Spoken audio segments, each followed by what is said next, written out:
देवी, आज का दिन विशेष दिन है। आज पूर्णिमा है। आज की रात खुशियों का संदेश लेकर वानासुर के राजमहल जाएगी। इतनी सुंदरता से अपने कक्ष को सजा रही हो। माताश्री ने कहा है आज ही के दिन मेरा जन्म हुआ था, तो मैंने सोचा क्यों न इस शुभ अवसर पर अपने कक्ष को सुंदरता से सजाऊं।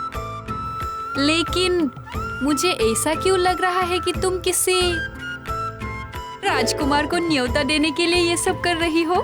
ये किसी राजकुमार का वास्तव मुखौटा थोड़ी है। नहीं सखी, यही है वो। कौन है? किस देश का राजकुमार?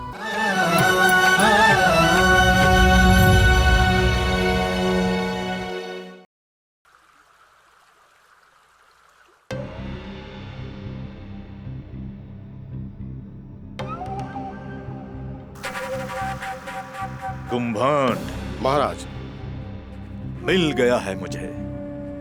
उस नारायण से प्रतिशोध लेने का उपाय मिल गया है मुझे। कौन सा उपाय महाराज?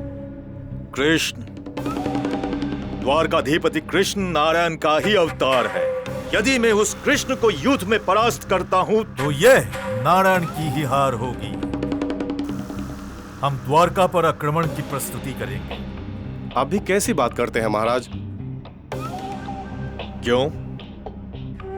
ये हमारे लिए एक तुच्छ काम है। स्वयं अवरोध खड़े कर आप उसे लांघने की मिथ्या प्रयास कर रहे हैं महाराज। अवरोध? कैसा अवरोध? आपके आराध्य देवता महादेव। यही तो समस्या है। किसी तरह भोलेनाथ को यहां से कैलाश लौटने पर विवश करना पड़ेगा। यदि भोलेनाथ से वरदान लेते समय हमें यह याद होता कि कृष्ण नारायण का ही अवतार है, तो मैं उन्हें यहां लाने की हठ ही नहीं करता।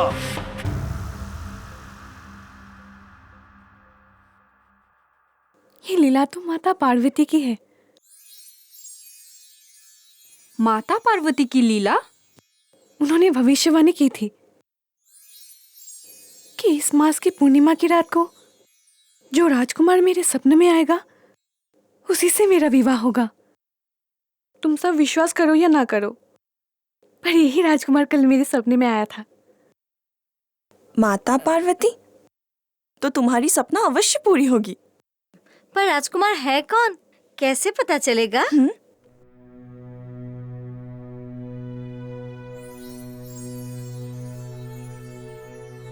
क्या इस संदर्भ में तुम मेरी सहायता कर सकती हो चित्रलेखा?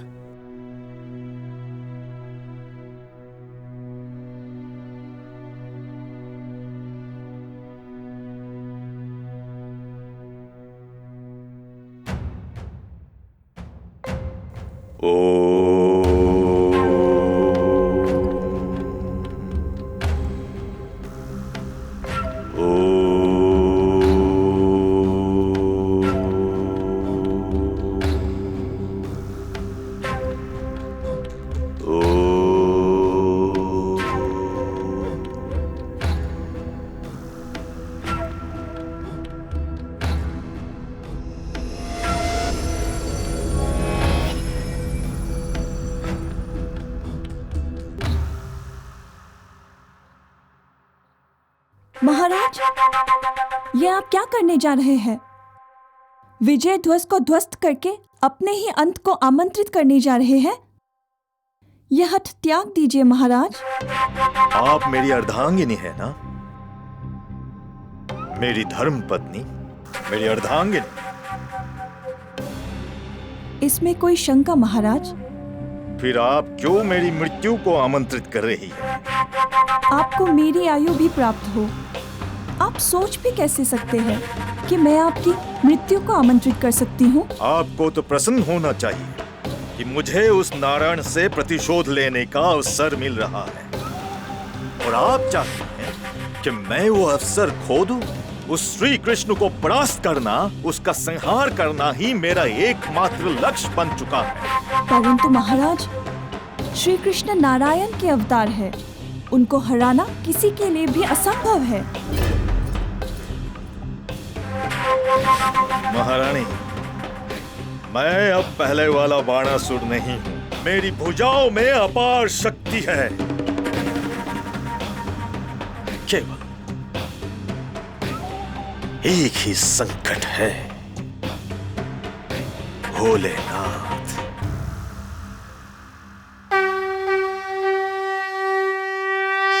ये कैसी लीला है देवादिदेव?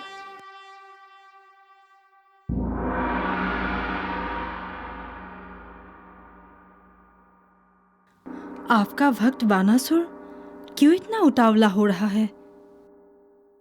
क्या उसे ज्ञात नहीं? वो जो करने जा रहा है उससे उसका पतन निश्चित है। उसकी प्रवृत्ति उसके धर्म को निश्चित कर रही है पार्वती। उसका धर्म क्या है? जो उसके लिए सहज है। जैसे? मान लीजिए कि आपके मन में एक दिन विचार आया कि दूध जल से उत्कृष्ट है, इसलिए मछलियों को जल में नहीं दूध में रहना चाहिए। ये सोचकर अगर आप किसी मछली को जल से निकालकर दूध में रख देंगे तो क्या होगा? मछली मर जाएगी। क्यों? क्योंकि मछली जल में जिंदा रह सकती है, दूध में नहीं। जल में रहकर जीवित रहना ही मछली का धर्म है। मछली के लिए जल में ही साहस है, सरल है। तो फिर आप बान को अपना धर्म पालन करने क्यों नहीं दे रहे हैं? असीमित बल पाकर बानासुर का असुर प्रवृत्ति जाग उठा है। उसका धर्म भी असुर जैसा ही हो रहा है। आप चाहती हैं कि मैं कैलाश लौट जाऊं? मैंने ऐसा तो नहीं कहा।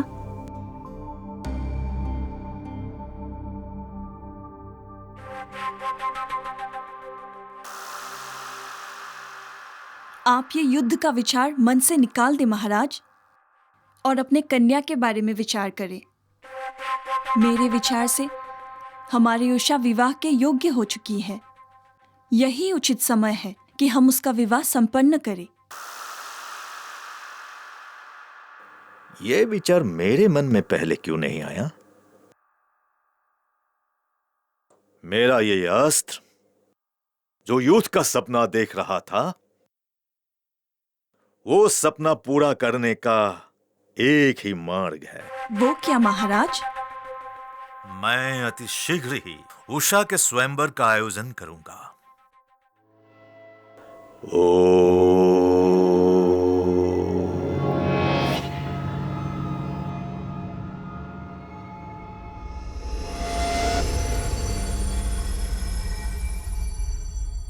राजकुमार ने तुम्हें कुछ बताए भी? नहीं, उसने मुझे कुछ नहीं बताया।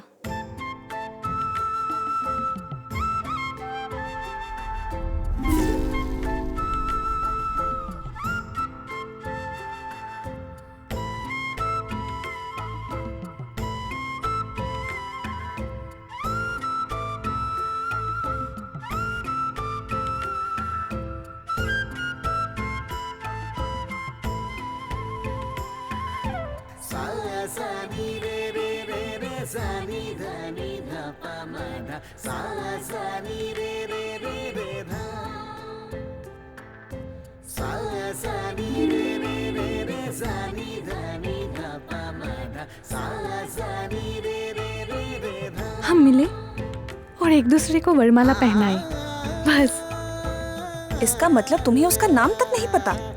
वो राजकुमार कौन है, तुम्हें पता है? नहीं। तो फिर ये कैसे पता चलेगा कि वो कौन है? इस समस्या का समाधान तुम ही कर सकती हो। मैं? कैसे? चलो। कहाँ? तुम्हारे कक्ष में। तुम एक चित्रकार हो। मैं उनके मुखमंडल का वर्णन करूंगी और तुम उनका चित्र बनाना। मैं उस राजकुमार का चित्र देखते ही पहचान लूंगी। चलो। चलो ना। चलो चलो चलो चलो चलो जल्दी चलो। अरे आओ।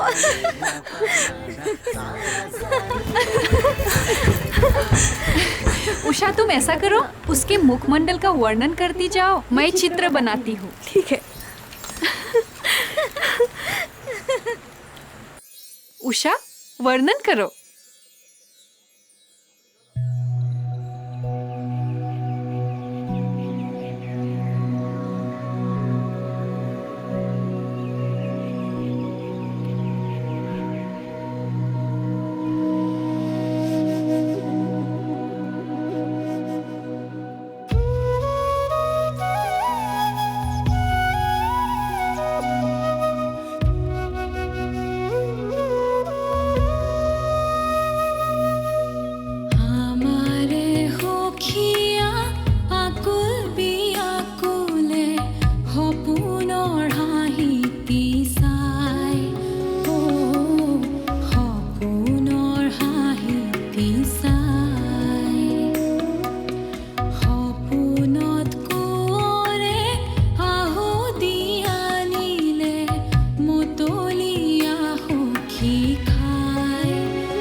गाते साथी मारी जाए, ओ गाते साथी मारी जाए।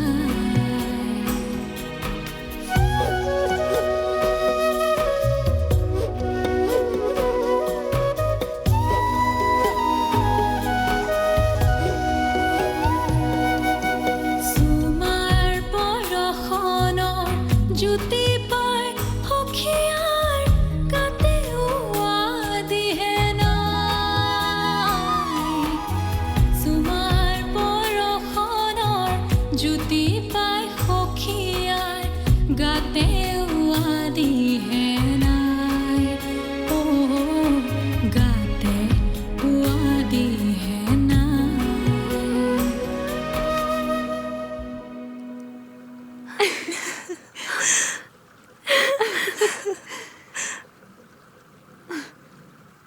यही है वो राजकुमार।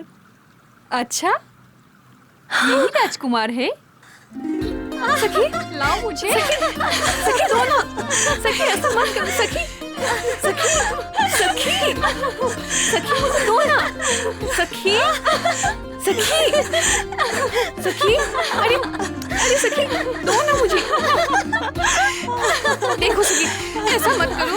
सखी मुझे देखना है। सखी दो मुझे मुझे मुझे दो। लाओ मुझे। सखी ऐसा मत करो। सखी मुझे दो ना। सखी सखी दो। सखी दो ना।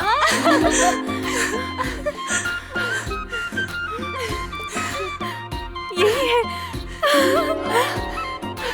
है वो राजकुमार। तुम जानती हो सखी? मैं तो नहीं जानती सखी, पर पिताश्री से पूछकर अवश्य बता सकती हूँ। यहाँ क्या वार्तालाप हो रहा है? किस विषय पर चर्चा हो रही है? पिताश्री, बात ऐसी है कि मैंने एक चित्र बनाया है। क्या आप देखकर बता सकते हैं ये किसका चित्र है? अवश्य बता सकता हूँ, यदि हमारे राज्य का हो या हमारे राज्य के आसपास का हो तो।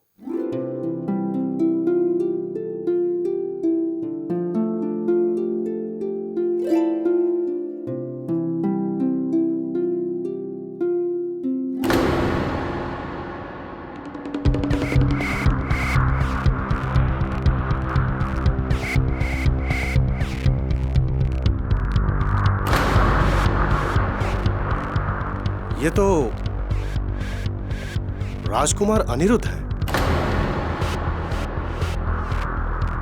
अनिरुद्ध? ये कहाँ के राजकुमार हैं? ये द्वारका के राजकुमार हैं। क्या? द्वारका? अर्थात ये? हाँ, ये श्री कृष्ण के पौत्र और श्री प्रद्युमन के पुत्र हैं। और श्री कृष्ण हमारे महाराज के परम शत्रु हैं। अगर महाराज को पता चल गया तो आप सबको दंड मिलेगा।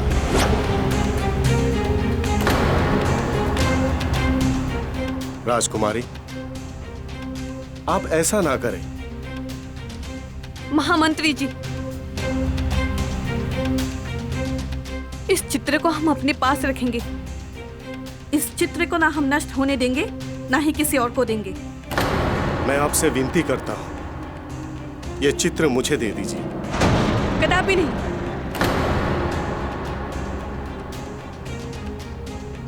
जैसी आपकी इच्छा।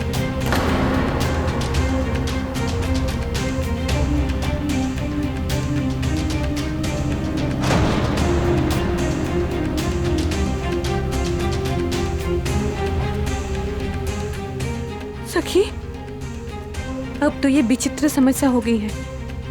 कैसी समस्या सखी?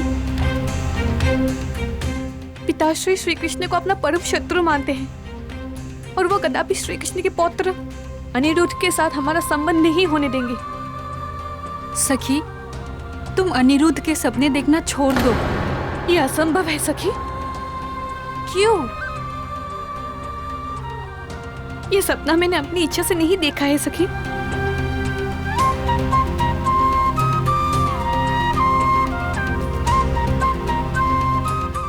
ये तो माता पार्वती की इच्छा है और मुझे पूर्ण विश्वास है कि उनकी ये इच्छा साकार रूप अवश्य लेगी।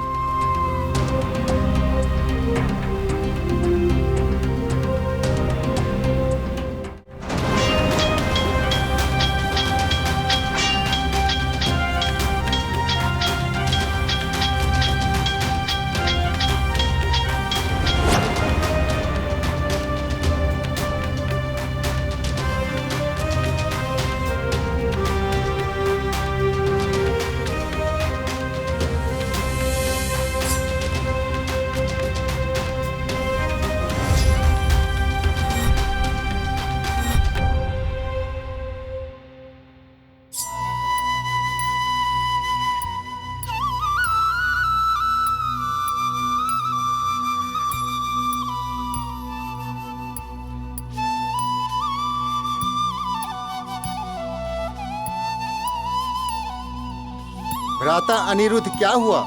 तलवारबाजी का अभ्यास क्यों छोड़ दिया?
हो तुम सुंदरी? ऐसा लगता है कि हमारा जन्म जन्मांतर का संबंध है। पौत्र अनिरुद्ध, प्रणाम पितामह। सदा सुखी रहो मेरे प्यारे। बारिश में भीगते हुए किस सोच में डूबे हुए हो? अप्सरा के बारे में तो नहीं सोच रहे हो? नहीं पितामह। हाँ, इसलिए कि तुम्हारे सारे भाई मित्र युद्ध क्रिया में लिप्त है और तुम अपने आप में मगन हो। प्यास के अनुभव से पहले ही कुआं खोद लेना चाहिए। मैं समझा नहीं पितामह। अपने भविष्य के लिए सदा प्रस्तुत होना चाहिए। पता नहीं कब तुम्हारे जीवन में संकट आ जाए। ऐसे में तुम अपने आप को कैसे संभाल पाओगे? मैं आपका पौत्र, श्री कृष्ण का। अच्छा, तो हो जाए दो दो हाथ। अवश्य। हे देवादिदेव महादेव, आपसे असीमित बल प्राप्त करने के बाद हर कोई मुझसे डरने लगा है, परंतु मेरे समकक्ष योद्धा किसी भी लोक में नहीं है। बड़े बड़े राजा महाराजा, यहाँ तक कि इंद्रदेव भी मेरे सामने विवश हो जाते हैं। तुम चाहते क्या हो वत्स? मैं चाहता हूँ आप मेरे विजय ध्वज को ध्वस्त कर दीजिए। असंभव वत्स। क्यों भोलेनाथ? मेरे कहने पर ही कुमार कार्तिकेय ने इस ध्वज का निर्माण किया था, तुम्हारी सुरक्षा के लिए। और इसी कारण मेरा पूरा परिवार तुम्हारी नगरी की सुरक्षा भी कर रहा है। और तुम चाहते हो कि मैं इस ध्वज का विनाश करूं? जब ये ध्वज ध्वस्त हो जाएगा, तुम भी ध्वस्त हो जाओगे। मैं युद्ध करने का अवसर प्राप्त करना चाहता हूँ भोलेनाथ। आपसे जो मुझे वर मिला है सर्वशक्तिमान होने का, उसका मैं प्रयोग करना चाहता हूँ। मैं स्वयं को प्रमाणित करना चाहता हूँ कि मैं सबसे शक्तिमान हूँ। ठीक है, तुम्हारी ये इच्छा अति शीघ्र पूरी होगी। कल्याण हो। आप इस समय यहाँ? तुम्हें एक सुसंवाद देनी थी। कैसा सुसंवाद माताश्री? अति शीघ्र ही तुम्हारी स्वयंवर रची जाएगी। नारायण नारायण, तो फिर कैसी बात है? तुम्हारे पिता पितामह सभी तुम्हारे विवाह की प्रतीक्षा कर रहे हैं और उपयुक्त कन्या भी देखी जा रही है।